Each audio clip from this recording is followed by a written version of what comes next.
आतानी कैरी ततानी कैरी. जसं की मी तुम्हाला आधीच्या ब्लॉग मध्ये सांगितलं होतं की माझे 11वीचे पेपर चालू आहेत, तर आज आहे ना माझा फिजिक्सचा पेपर होता, पण याचं लक्ष आहे ना पेपर सोडून दुसरंच कुठेतरी होतं. 1 तास पेपर लिहिल्यावर 2 तास गप्पा मारून घरी आलो तर बघितलं की आपल्या बुलेटची रेस वायरच तुटून गेली होती. पप्पा तर म्हणत होते की तूच तोडली वायर, म्हणून एवढ्या महिन्यानंतर तू कॉलेजला पळाला. नाही हो पप्पा, म्हटलं माझे पेपर चालू आहेत ना म्हणून कॉलेजला गेलो होतो मी. जाऊ द्या आता, बुलेट तर काही नाही म्हणून स्कूटी काढली, बॅग ठेवली आणि निघालो तळेला जायला. तळेला येतात सगळ्यात पहिले घाण तोंड पाहिलेत आणि बसल्या बसल्या विचार आला की यांच्यासोबत एक रील शूट करावी. मग काय तसंच लोकेशनवर आलो, पण रील शूट कमी आणि हसणं जास्त चालू होतं. जेमतेम प्रॉपर रील शूट केली आणि निघालो डायरेक्ट घरी जायला. आणि आता आकाजी म्हटल्यावर आपण पत्ते नाही खेळणार असं कधी होऊ शकत नाही. दुसऱ्या दिवशी सकाळी आजी ओट्यावर पुरणपोळी करत होता आणि त्यासोबतच मावशी आणि मोठे सुद्धा पुरणपोळी बनवायला शिकत होत्या. पुरणपोळी बनवून झाल्यावर दादांनी मस्तपैकी झोका बांधला. हा, आकाजीची पूर्ण वाईफ घ्यायची आम्हाला. झोका बांधताच सगळ्यात पहिले मोठ्यांनी झोक्यावर गाणी म्हणायला सुरुवात केली आणि त्यानंतर आबा आणि मावशीने सुद्धा झोक्यावर नंबर लावला. आणि जसं की तुम्हाला माहितीच आहे की आपण कुठेच मागे राहत नाही, म्हणून आपण इथे सुद्धा काही मागे राहणार नाही. चला मी जातो आता, तुम्ही फॉलो करायला विसरू नका. भेटूया पुढच्या ब्लॉग मध्ये, तोपर्यंत जय महाराष्ट्र.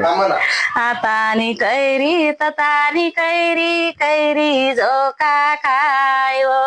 आतानी ततानी कैरी कैरी झोका खाय वो. कैरी तुटनी कळक फुटना जुई जुई पाणी वाय व. कैरी कळक फुटना जुई जुई पाणी वाय व.